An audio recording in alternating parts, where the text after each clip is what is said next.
Another negative trait of the soul is being extremely greedy for worldly things. This causes one to dedicate too much effort in obtaining worldly things. This causes one to neglect preparing for the eternal hereafter. In addition, extreme greed often causes a person to obtain worldly things in an unlawful way. This attitude can make an affluent person poor because of their constant need. A Muslim should therefore not enslave themselves to worldly things when they should only be the slave of Allah, the Exalted. A person will only receive what was allocated to them over 50,000 years before the creation of the heavens and the earth. This is confirmed in a narration found in Sahih Muslim, number 6748. This allocation will not change irrespective of how greedy a person behaves.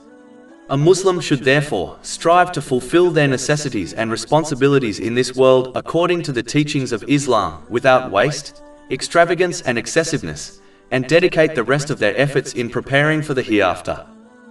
Over 400 free ebooks, audiobooks, infographics, podcasts and blogs available on our website, www.shaykhpod.com.